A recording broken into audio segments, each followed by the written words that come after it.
Thank you. Tonight is June 2nd. We've got every council person here, a full house tonight. And I am calling this meeting to order. So we will go right into some resolutions, and for clarity and transparency, the printed version of the agenda actually will not contain what the online version has. We're adding 2 resolutions that we'll go through, and as those resolutions are read, I will identify them and we'll take each one by one. The first resolution is for home rule request. And a little background on this resolution. We have a police officer who is part-time. He is over the age for the standard police academy requirements to become a full-time police officer.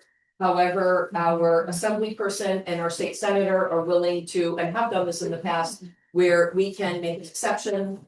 And my office has worked with our state senator and assembly person to, in fact, if this resolution passes tonight, this officer will be eligible to go through the required training and tax and everything else, so that he at least gets a shot at being a full-time Woodstock police officer.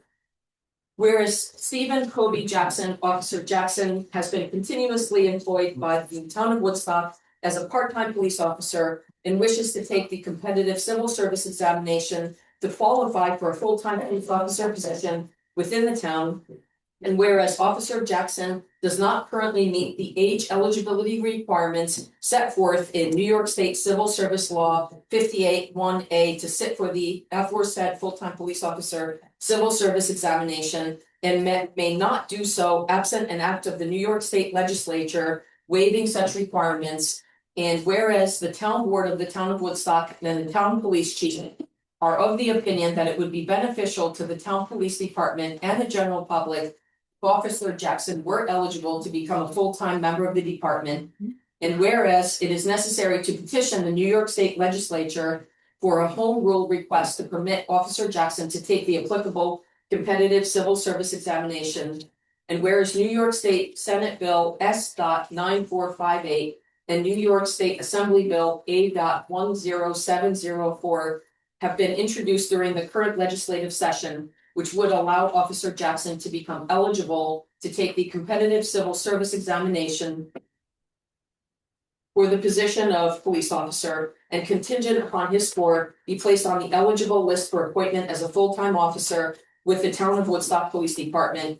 And whereas it is the opinion of the town board that in the interests of public safety, it is necessary to support the passage of the pending Senate and Assembly bills. Now, therefore, it is hereby resolved that the town board of the town of Woodstock, in its capacity as a governing body, hereby supports and recommends the passage of New York State Senate Bill S.9458 and New York State Assembly Bill A.10704 to enable Officer Stephen Kobe Jackson to become eligible to take the competitive civil service examination for the position of police officer, and contingent upon his score to be placed on the eligible list for appointment as a full-time police officer with the town of Woodstock Police Department.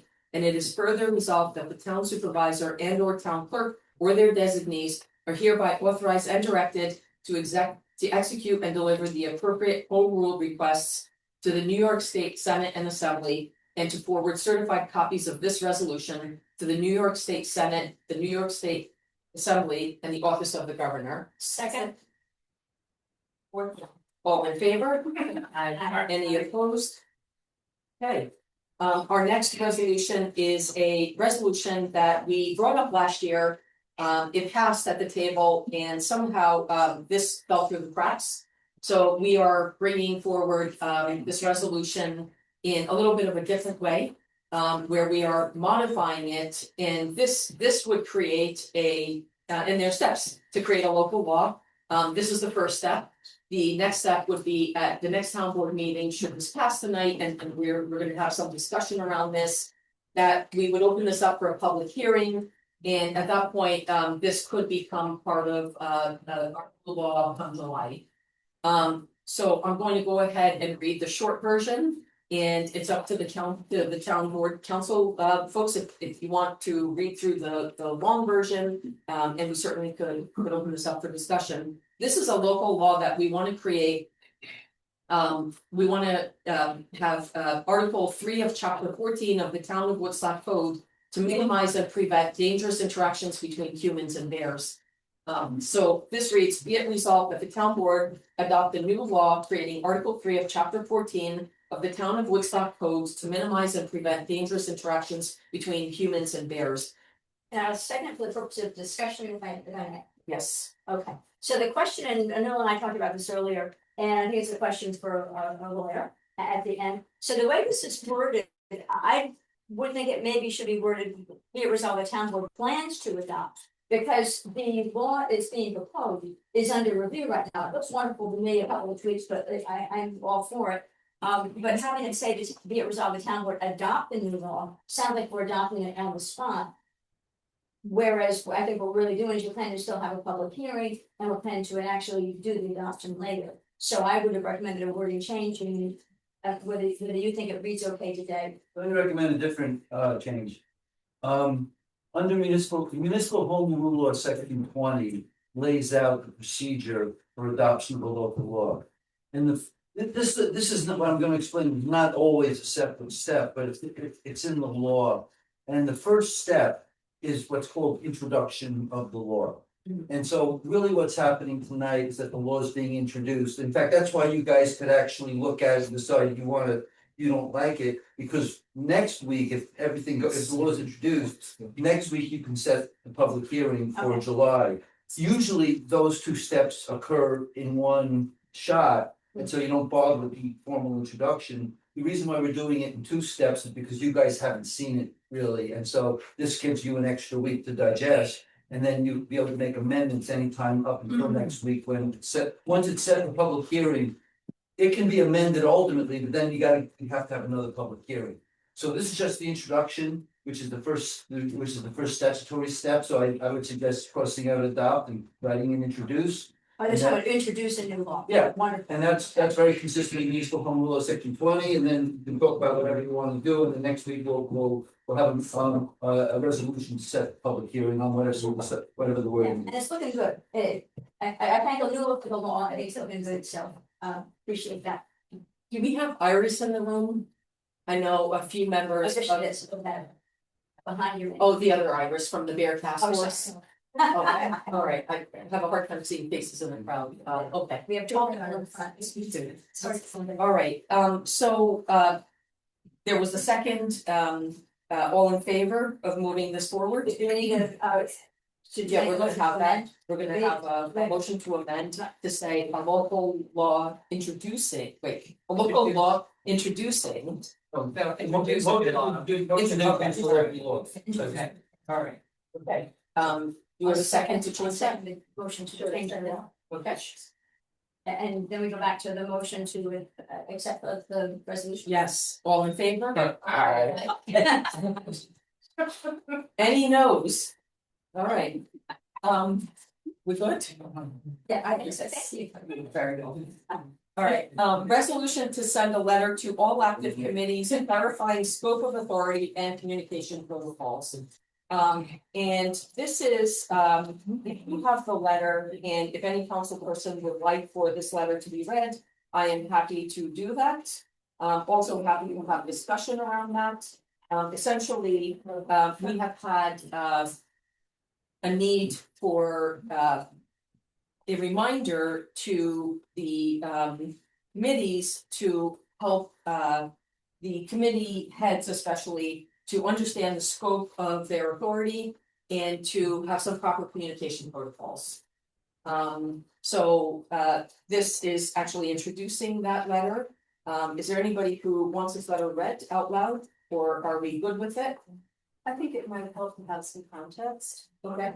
just to have it read out loud and we can have a good discussion. Yes, and I would say the town board meeting documents page of the website does have the letters that we're going through here. It does have, the one that came in last minute is not there yet, but the letter that Anula has is on the town board website, on the town board meeting documents. No, this resolution authorizes two letters, which, We're doing one at a time. okay. Yeah, so we'll get to the DOT second and, so this is the first one, and this is going to go to all active Woodstock Town Advisory Committees. I'm not gonna do all the form and all of that. I'm gonna read the context of the letter, in order to, move through a little bit more swiftly.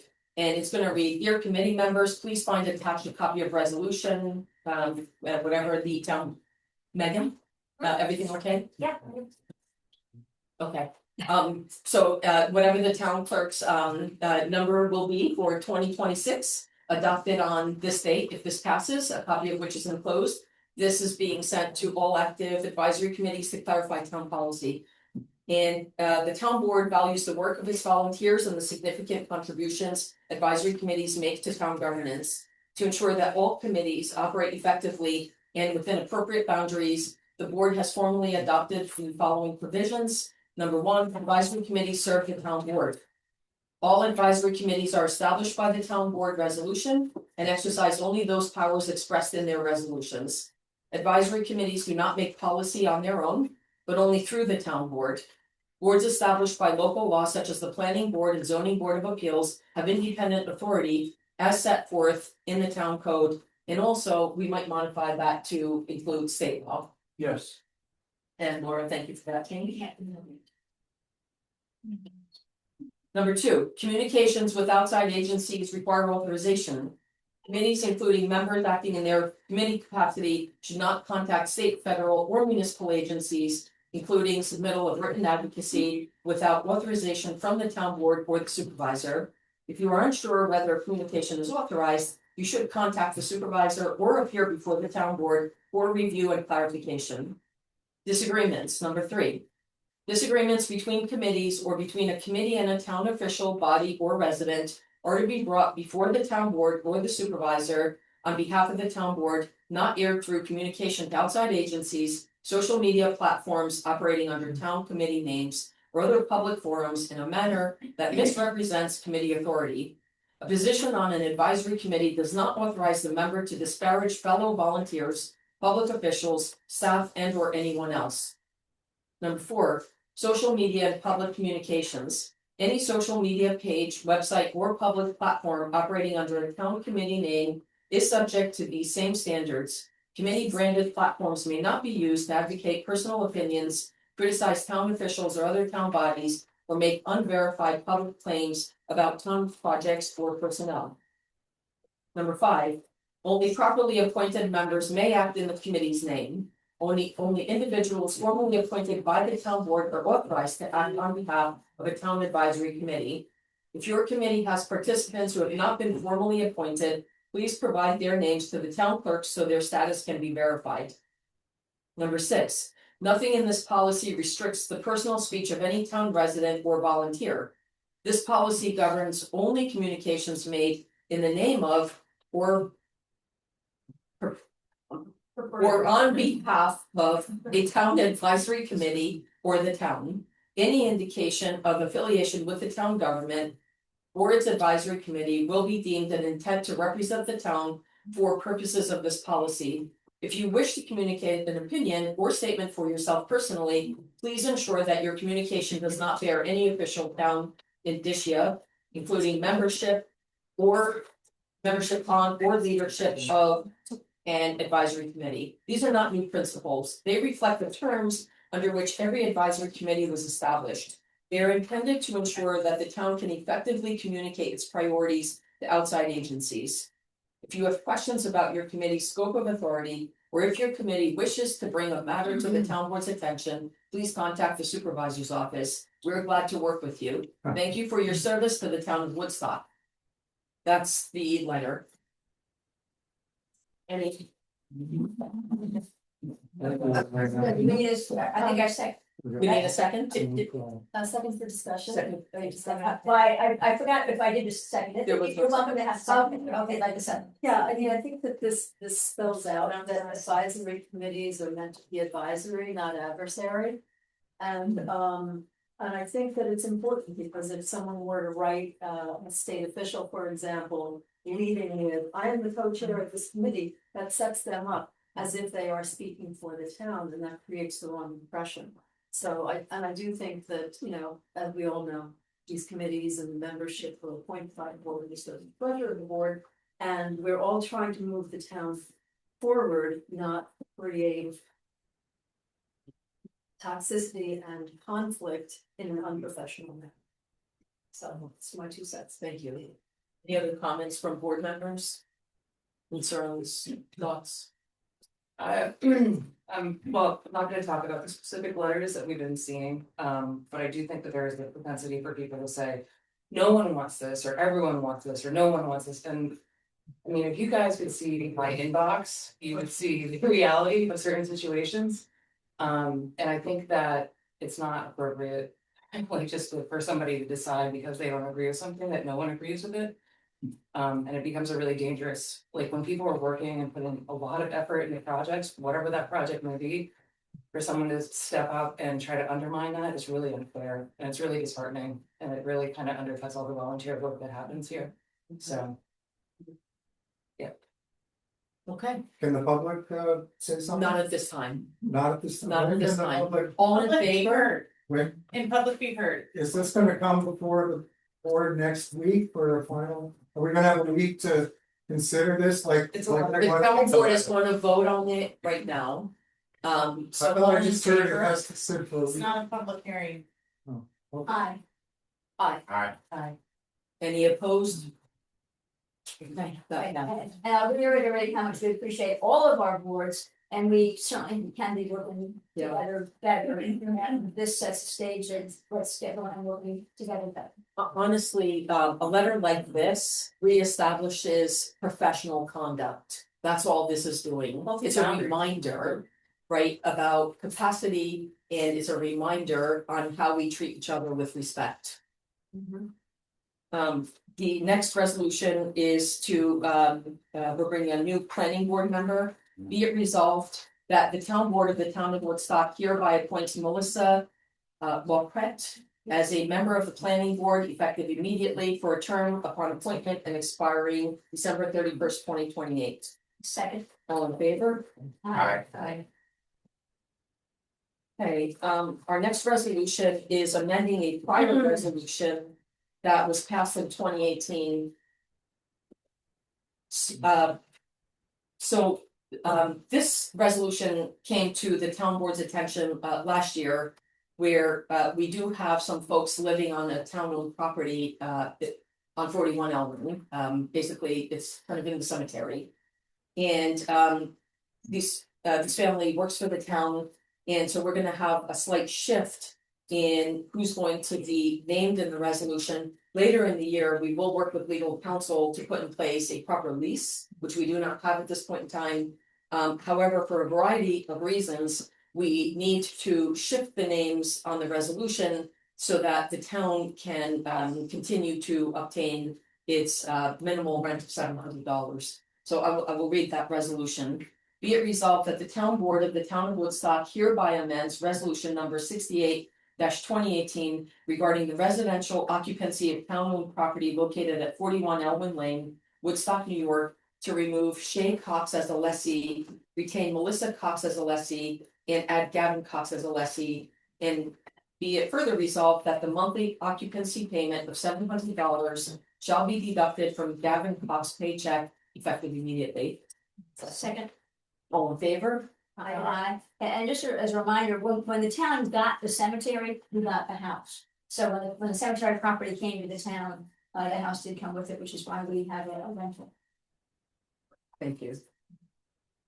All right, our next resolution is to approve a letter to the Department of Transportation regarding unauthorized communication from committee members. I'm gonna read the short version.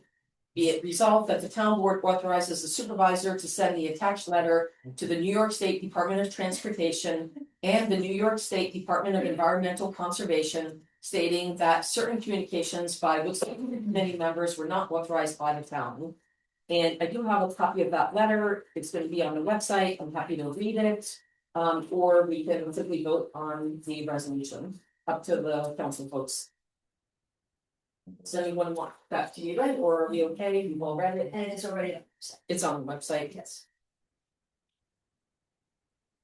is there a second? Second. All in favor? I. We have a resolution establishing New York State elected and appointed official standard work days. And we also have an attachment that Megan printed out for us. Also on the website. Also on the website, I had a busy, you had a busy day today, I had a busy day today. you have no idea. Be it resolved that the town of Woodstock, location code 30559, hereby establishes the attached document as standard workdays for its elected and appointed officials, and will report days worked to the New York State and local employees retirement system based on the timekeeping system or record of activities maintained and submitted by these members to the clerk of this body. All in favor?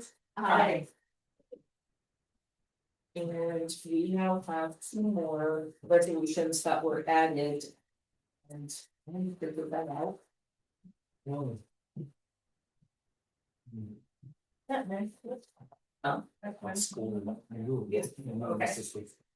Yes, I'll talk about it. So we've got two more resolutions that we will add somewhat last minute. And the first resolution is that one.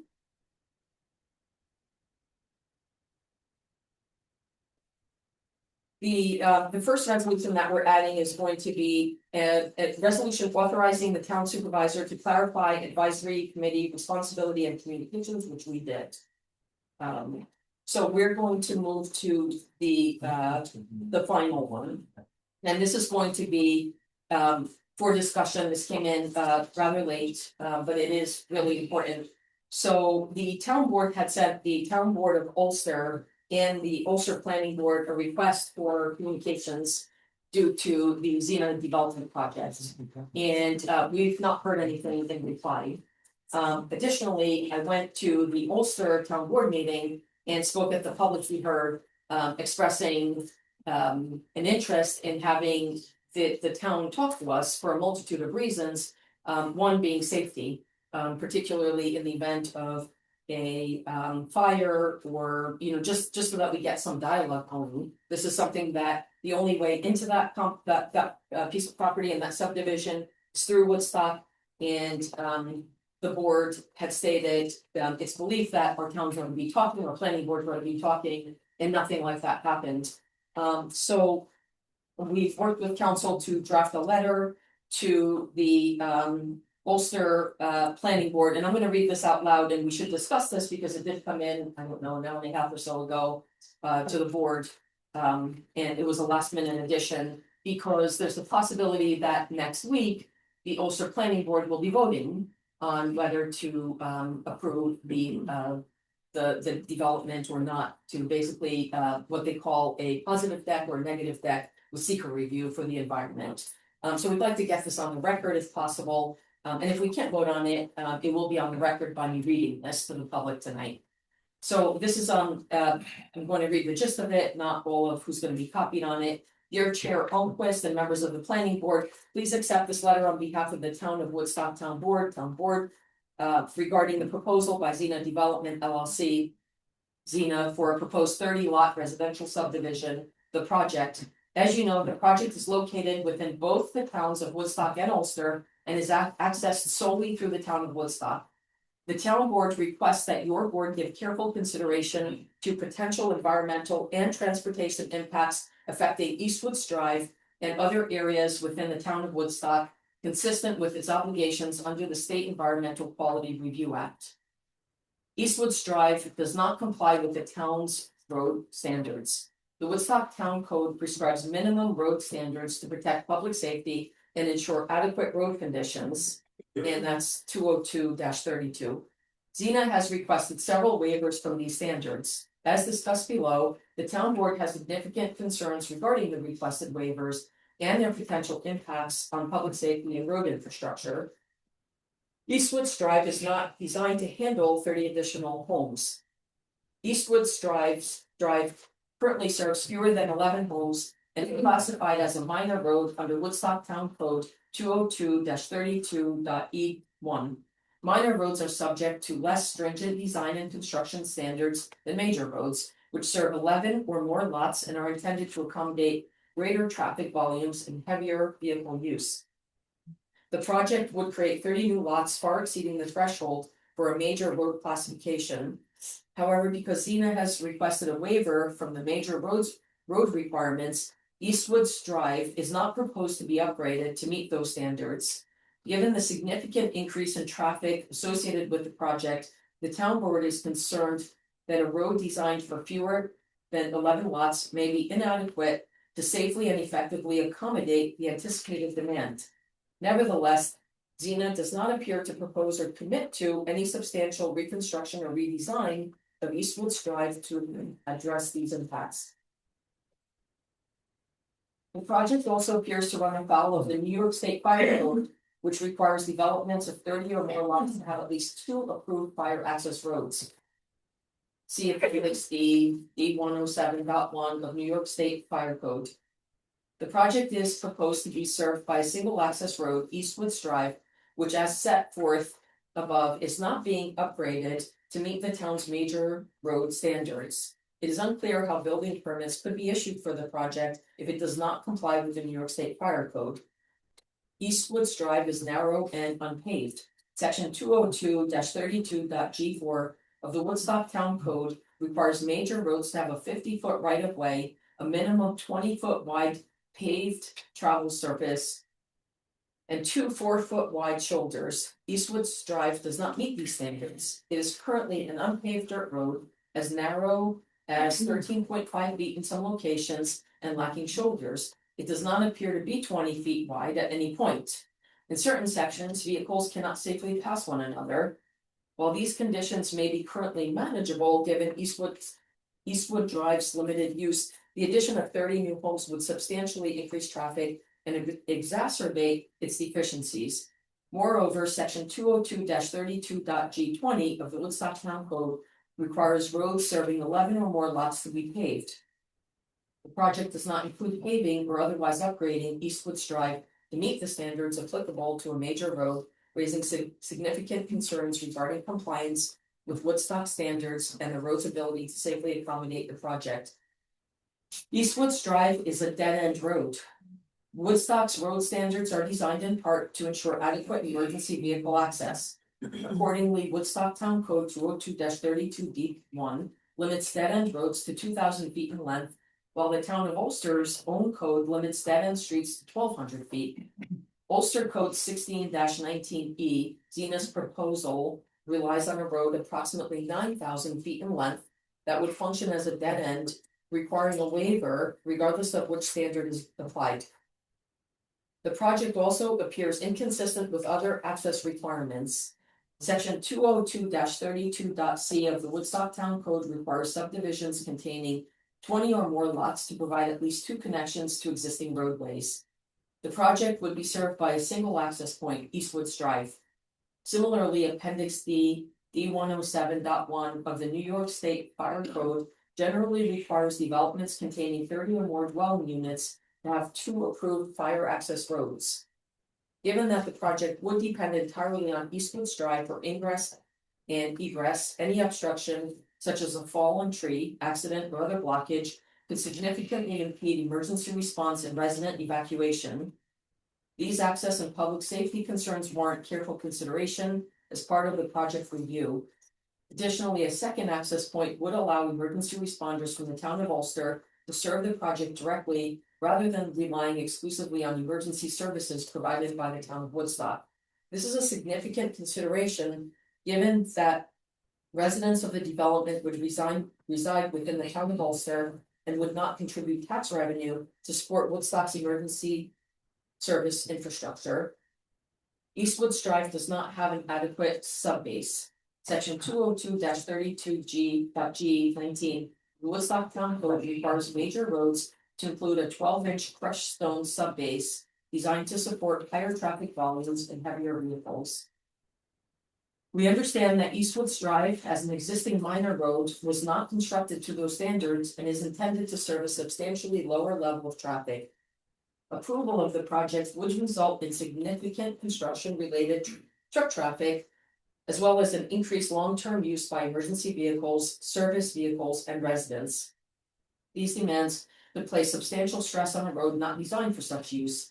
Moreover, section 280-A of the New York Town Law prohibits the issuance of building permits unless the road providing access to the proposed development has been improved to the satisfaction of the Town Road Planning Board in accordance with applicable local standards. Woodstock has incorporated these standards into its town code. See 202-29A, 202-30, 202-32. Given the anticipated increase in heavy vehicle traffic and the importance of maintaining safe and reliable access, the town of Woodstock has significant concerns regarding any waiver of the sub-base requirements or other road standards applicable to major roads. General environmental considerations. Eastwoods Drive traverses the Xena Woods Critical Environmental Area, that's called the CEA, which contains wetlands, vernal pools, and other sensitive natural resources. Any expansion of the road or increase in traffic associated with the project could adversely affect wildlife movement, particularly amphibian species that rely on interconnected vernal pools for breeding and migration. Increased traffic, lighting, and noise may further disrupt these sensitive habitats. Road improvements may also encroach upon wetland buffer areas where wetlands closely abut Eastwoods Drive, creating potential impacts that warrant careful environmental review. In addition, road widening would likely require tree removal, resulting in habitat loss for songbirds and other species of concern known to inhabit the area, including red-shouldered pucks, scarlet tanagers, and bald eagles. The town board believes that these potential impacts on the CEA and its wildlife resources require thorough evaluation as part of the seeker process. Intermunicipal and property interests. The town board is also concerned that the project's implications for intermunicipal service arrangements and existing easements have not been adequately analyzed because Eastwoods Drive is located entirely within Woodstock and functions as a dead-end road. The burden of supporting emergency services could fall disproportionately on Woodstock despite the project and its tax revenue being located within the town of Ulster. Furthermore, any proposal to widen Eastwoods Drive may be affected by existing easements for right-of-way, utilities, and other purposes. A comprehensive review of these easements, as well as any applicable intermunicipal agreements, is necessary to fully understand the feasibility and impacts of the project. Proceeding without such analysis would be premature. Conclusion. The above cited deficiencies in the project, particularly the access road, are substantial. These deficiencies cannot be remedied by a mere recitation of the need for waivers. Such waivers, if granted, would be enormous and so would appear to violate the purpose of the code to ensure public safety. Accordingly, the town board believes that the project raises significant transportation, environmental, public safety, and intermunicipal concerns relating to Eastwoods Drive. These issues should be fully evaluated through the seeker process before any final decisions are made. The town board respectfully requests that the Ulster Planning Board give careful consideration to these concerns as it continues its review of the project.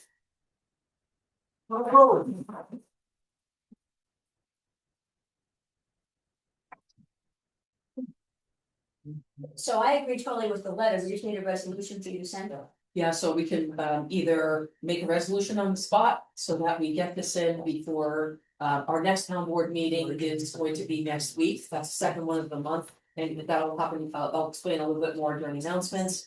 But the Ulster Planning Board is slated to vote on this at the same time that we'll be sitting here. So I'm happy to propose a resolution on the fly. Or Dave, Did you wanna also inform the board that today we found out that the Supreme Court of Ulster County issued a preliminary injunction against the town of Ulster and the planning board from moving forward before they do certain things. That the petitioners, which was actually the Woodstock Land Conservancy, demanded that Ulster answer certain questions, in particular, who was the permitting authority. That they're claiming that the permitting authority is actually not the planning board. in the town of Ulster, it's actually the town board. And Ulster was just ignoring that particular argument, and the court told them to answer that question before the planning board can move forward.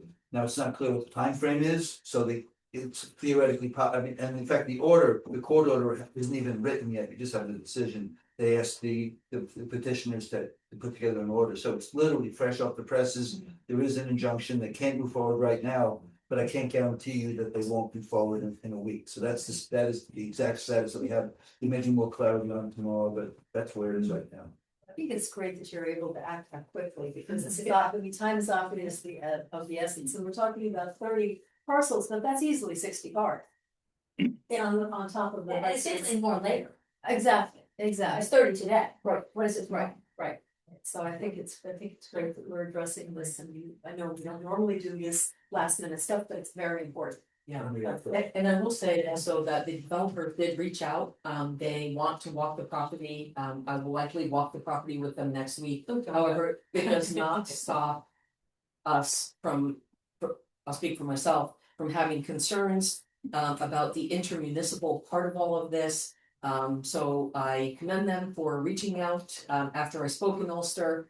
That said, these discussions really do have to happen with the town of Ulster, in my opinion. And it's worth pointing out that in previous months, this town's planning board, the Woodstock Planning Board, has been trying to contact the town of Ulster Planning Board, which is a lead agency. And those communications have largely proved futile. And so people have reached out to this board to express the intergovernmental, the intermunicipal issue. So, but Anula also sent a letter, how many months ago was that? Anula sent a letter, so this is the second letter That's from correct. Anula, but she, That is correct. They clearly haven't been listening to Anybody. our planning board, to this town board, and also to the other interveners such as the Woodstock Land well, and a Conservancy. ton of residents, because I received a ton of emails from residents who have sent things to the Ulster County Planning Board, copying our planning board and our board. And I have dozens, I'm sure I have dozens, because I keep receiving them. So a lot of people. Well, not weighing in on the major issues in the case, the court has basically put a stop to it right now, and at least told them to answer this preliminary issue as to which agency in Ulster actually is the proper permitting agency. The allegation is that the project is bigger than the threshold for it to get for the approval to get bounced up to the town board. I have not looked at that issue in detail, so I can't advise you, but in any event, the court's on top of it, and they're gonna figure it all out in that thing. So this is the lawsuit that Quigley was using as an excuse to not communicate with us, No, correct? so Or is there another one? there's a different one, so the land conservancy. It is. Yes, it is the one. Wait, hold on, so, yes, the Article 78, was, the land conservancy. Is it like applied for the Article 78 with the court? And that's where the injunction is, so it's this Article 78. And he did call it a lawsuit and basically said because the land conservancy, requested, this Article 78, that's why he can't talk to. So now he can't use that as an excuse anymore, Theoretically. And just of note, I believe that there were no discussions even before the Article 78 was filed with the court. I'm not sure, there was apparently there was discussion in the court, I'm not sure if it's. There's no discussion with the town Woodstock. Furthermore, it's my understanding that the letter that was sent out to the supervisor over there is not shared with the town board members.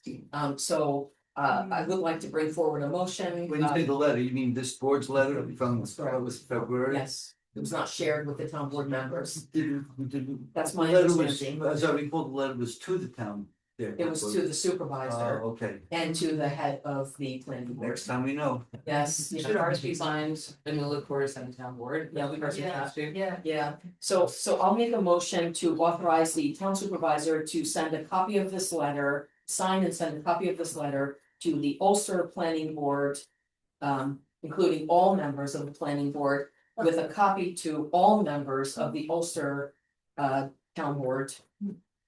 And to modify the signature to basically include all of the Woodstock town board members. Second. Well, we're all on a second. Hey, we're all on a second. All in favor? Aye. Any opposed? Okay, I don't know who Megan got as a second, I think we all jumped in. Megan's got her hands full over here today with all the seconds.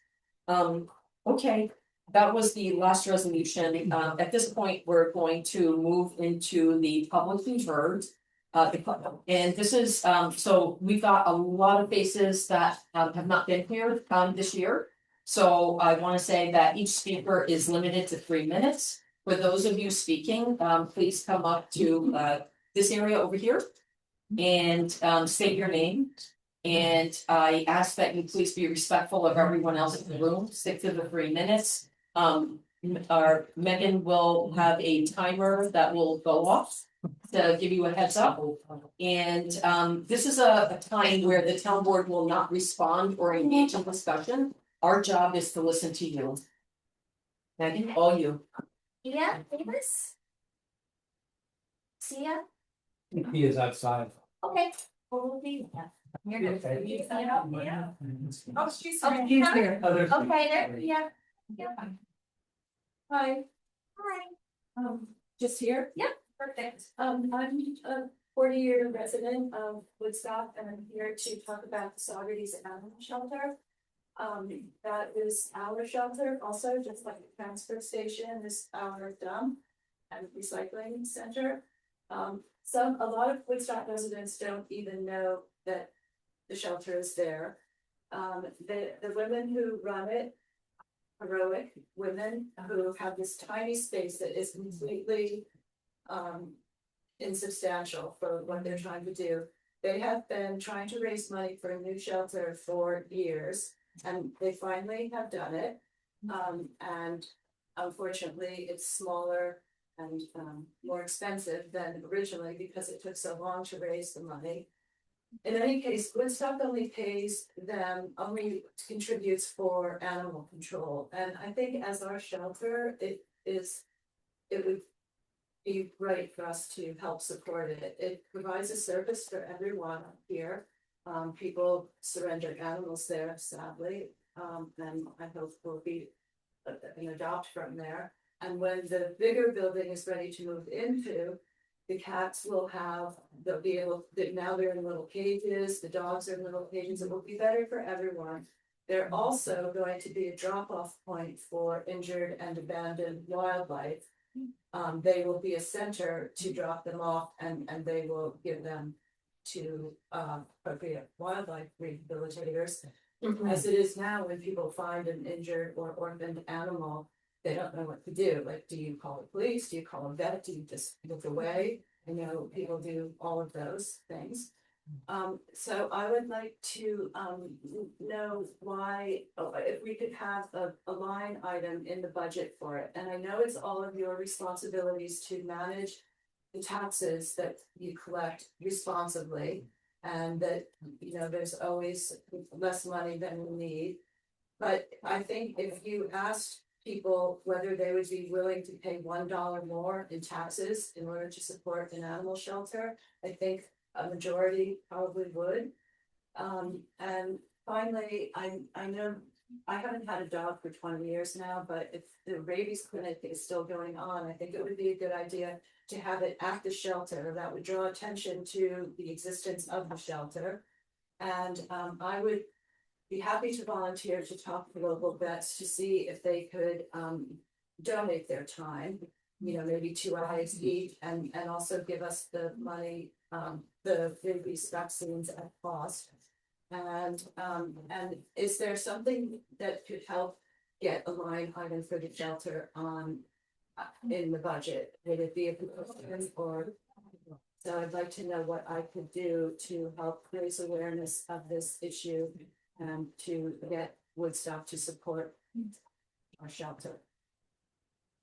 Thank you very much.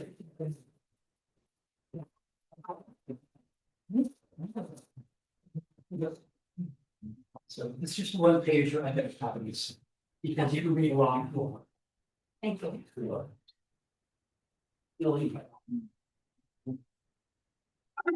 I am Jeff Moran, Woodstock Town Supervisor, 2008 through 2011.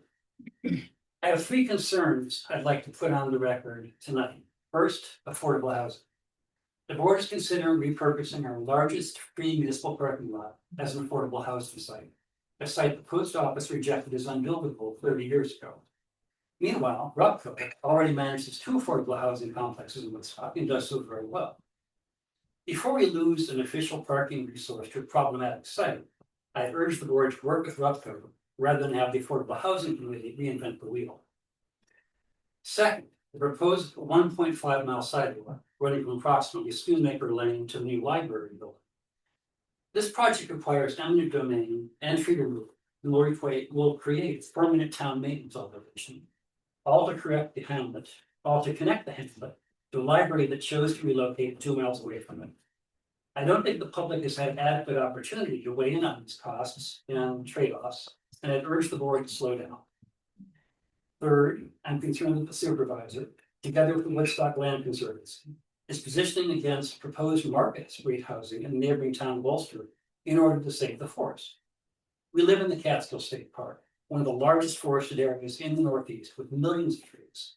Opposing our neighbors' housing solutions with that justification is NIMBYism dressed up as environmentalism and is short-sighted regional policy. Thank you. Thank you. Melissa? So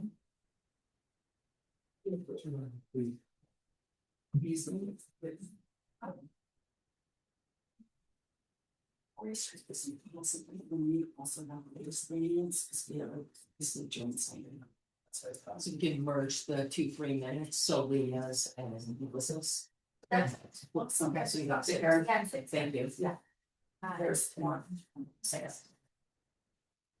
I'm taking your 3 minutes too.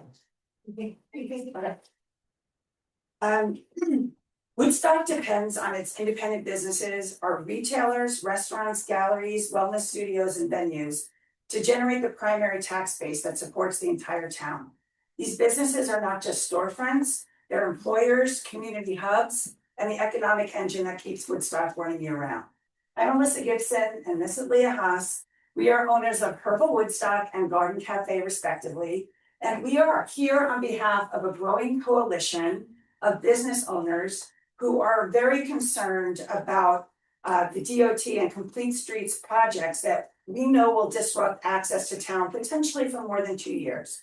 We recognize this work is necessary, and we are concerned about the viability and sustainability of our businesses throughout the process. We will need your support.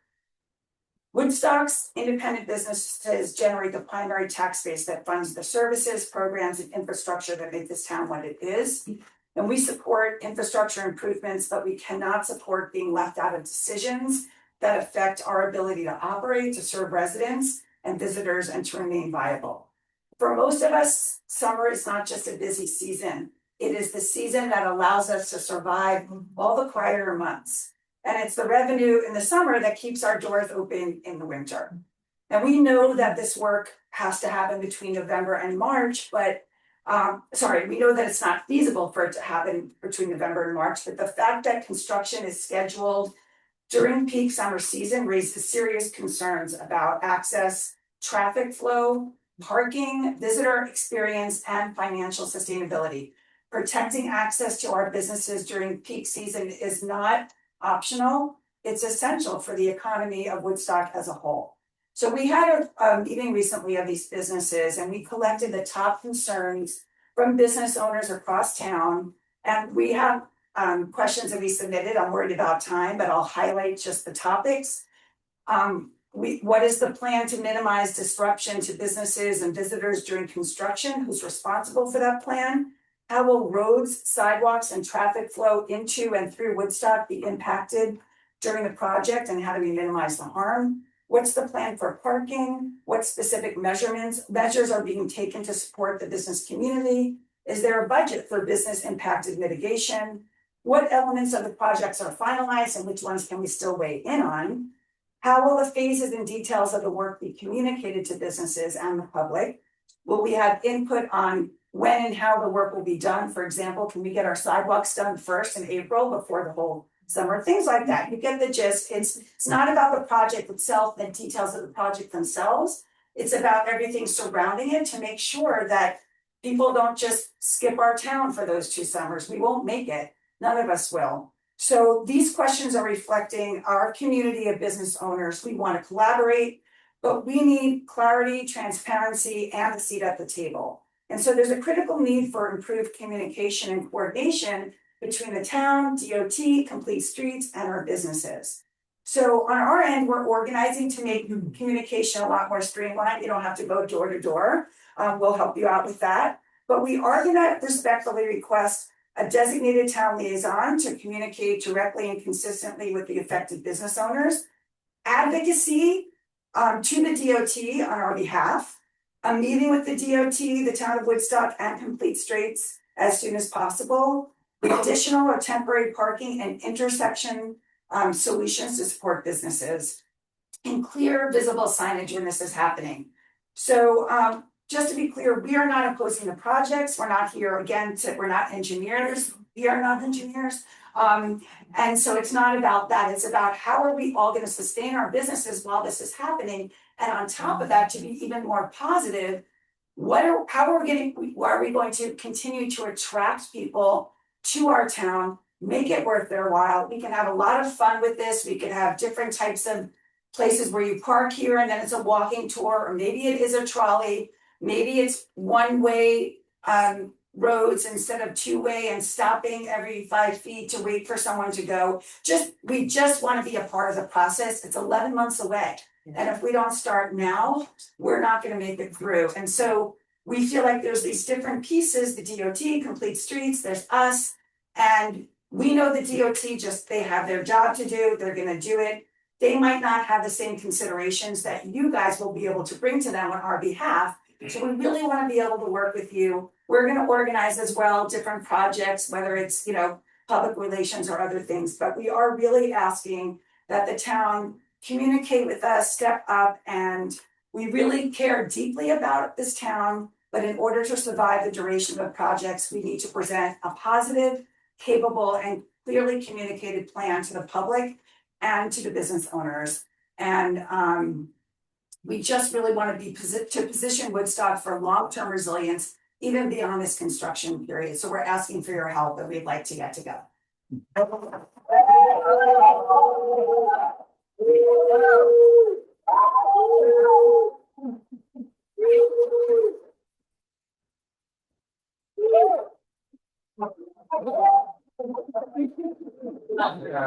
Thank you very much.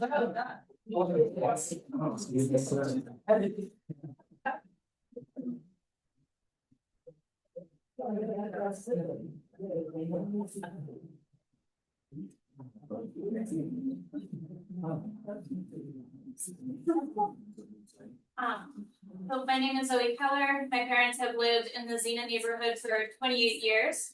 I'm going to skip over the beginning of my comment. Thank you so much for the letter that you presented this evening. We're going to hit the 3-year mark in August with Stop Unit Development's work. And so much of that time is felt like shouting into the void. I really appreciate all of the hard work that clearly went into that letter that you read this evening. At the risk of being a total buzzkill, with this vote coming up in Ulster probably next week, Xena Development will be back before the Woodstock Planning Board again soon. So I'd like to revisit concerns about the Woodstock Planning Board's handling of this issue. I have outlined these concerns in more detail in the letters that I handed out, but just to run through them quickly, I want to flag that there are new planning board members who were not present at the site visit of the property. I respectfully request that you use your power under New York State Town Law to approve the training of new planning board members. The planning board has not ordered the 4 studies recommended by Hudsonia last year and has not addressed the fact that New York State DOT data contradicts Xena Development's traffic study. And lastly, lead agency status was granted to Ulster in October of 2025. At any time in the past 7 months, the Woodstock Planning Board could have written the letter that you wrote, that you read this evening. Finally, I know that my neighbor Tana spoke about her experiences at a previous meeting. I would like to speak with you about the incident report from Officer Haynes' May 14th visit to my home and to Tana's home in response to a trespassing complaint filed by Xena Development Principal Edwin Greenberg. As you may already know, this trespassing was Tana and I standing at the end of Eastwoods Drive, the road that she lives on, looking at toads and tadpoles. Greenberg has discussed this incident, this whole situation in the press. He's quoted in the Overlook stating, "This is a neighbor to neighbor issue, not a project issue." He also called this a neighbor to neighbor issue in the Daily Freeman and HB1. I have given you each a copy of the incident report so you can read Officer Hoban's record of Greenberg's complaint in full, but here are a couple of excerpts. Greenberg stated that there are 2 women on the board of the committee for the Xena Highlands Land Project, Zoe Keller and Tana O'Sullivan. Greenberg stated that Keller and O'Sullivan are against the project.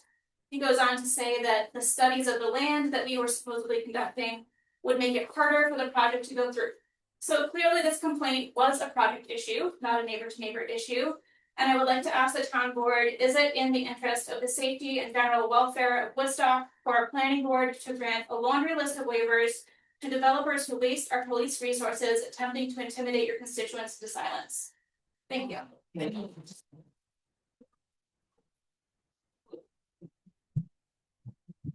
Evening, I noticed everybody else updated, but I did too. I have 2 whole minutes. So, and I'm they do a chance, to look at New York or fucking yours. It says.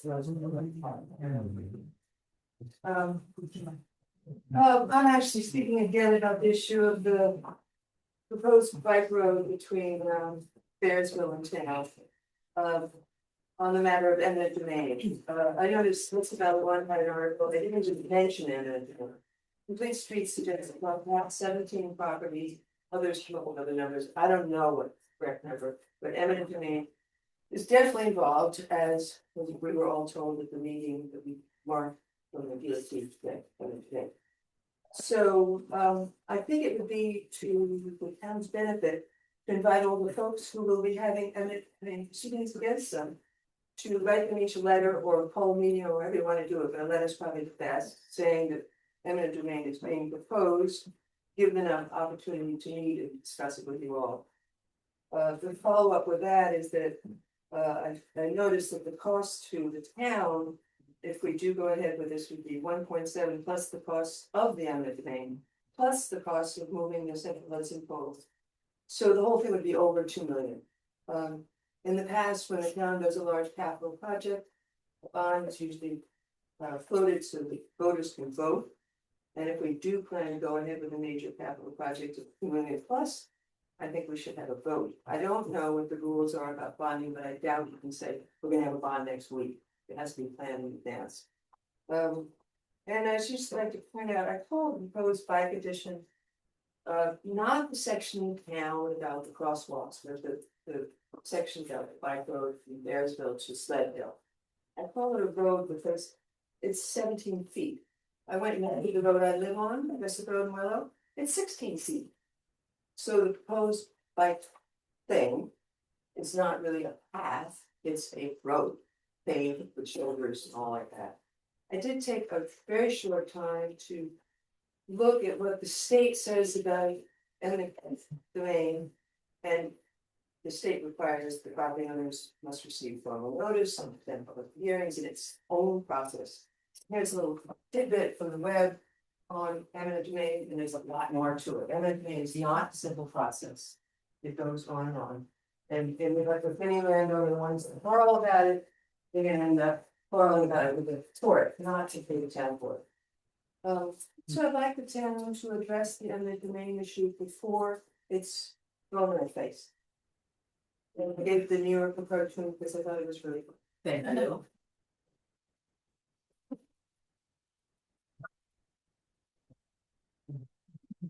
Thank you, I'm Sana O'Sullivan, and you know, my notes before I was aware of the letter that was presented this evening. Which is a wonderful letter, and so encouraged that this board has researched the law, has researched code, has considered the issues about responsible development that is in keeping with code, which is written precisely to benefit the health, welfare, and safety of the community, not to be waived in exchange for that. So I had wanted to highlight subdivision 2 of 288, which turned out to be in that letter, because I did believe that the town of Ulster needs to be reminded that building permits may not be issued by them until such time, if ever, that road is able to be suitably improved the satisfaction of the town of Woodstock. So I was really encouraged to see that particular subdivision in the letter there. And so I'm not going to take up all 3 minutes since those issues were really covered. I'm really grateful for your leadership. Thank you. Thank you.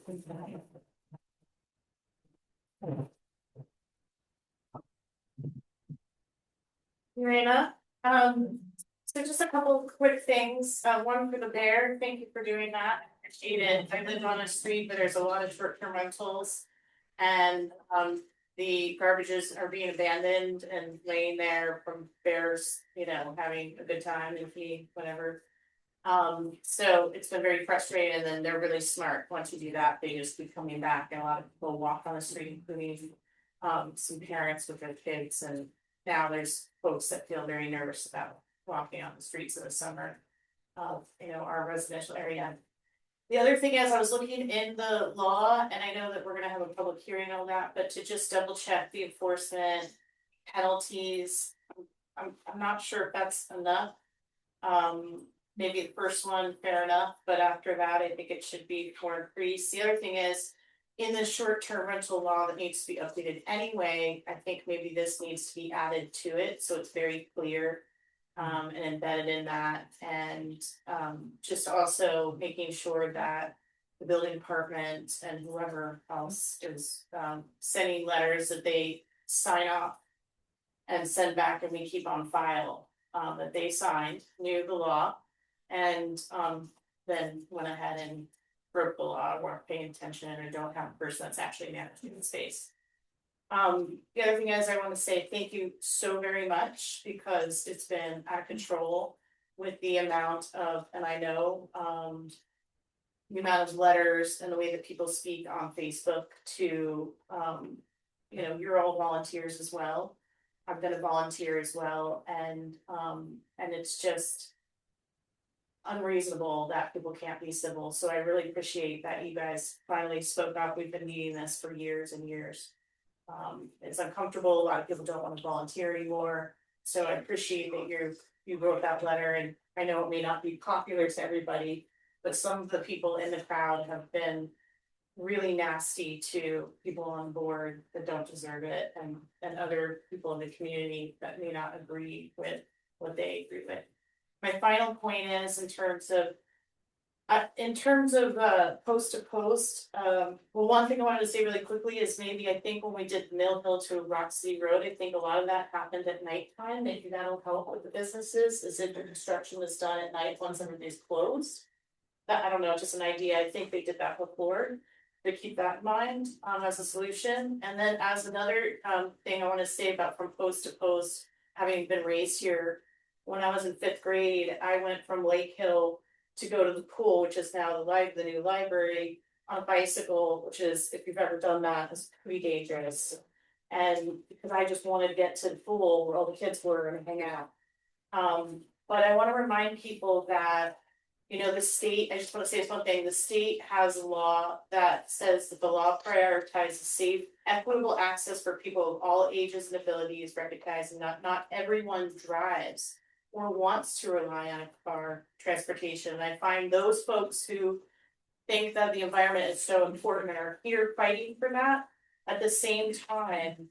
Are worried about a few trees at small sizes.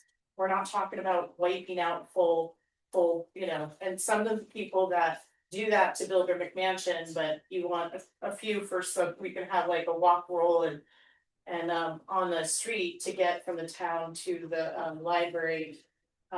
And that we all have an equitable right to access the road and not in a car. So I think that's really important to think about as well. The last thing I want to say is that I would ask you guys to get I've dated and lived with an arborist tree farmer in Western Mass and New Hampshire, who's his boss was Amherst College professor of agriculture, who knew a lot about trees and the life of a tree and everything you could possibly need to know about a tree. I brought him here one time, and he looked at our trees are not managed, and if we had a fire, we'd be in a lot of trouble. Thank you very much. Okay, just a few announcements before we close up for tonight.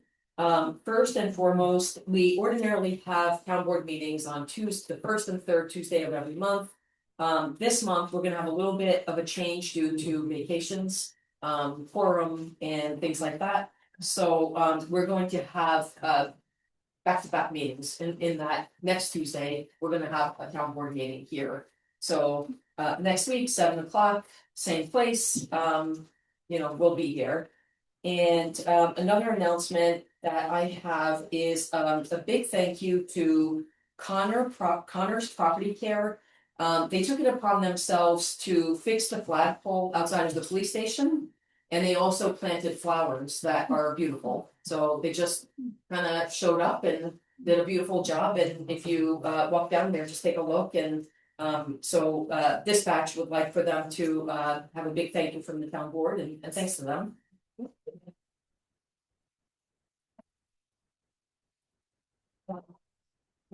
Quick shout out to Megan. Megan put a library right outside this building, so you could find books out there, you can drop them off, you could read books. So thanks to Megan.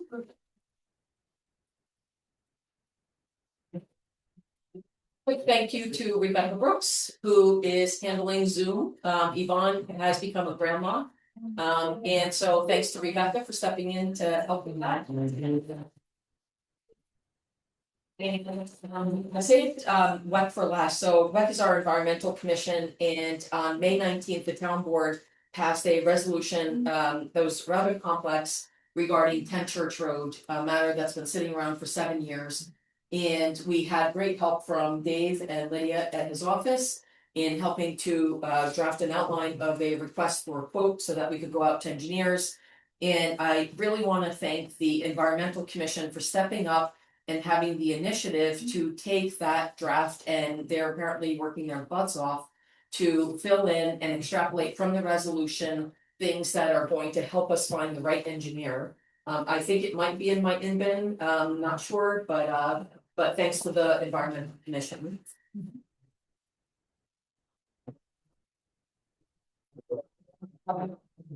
I make a motion to adjourn.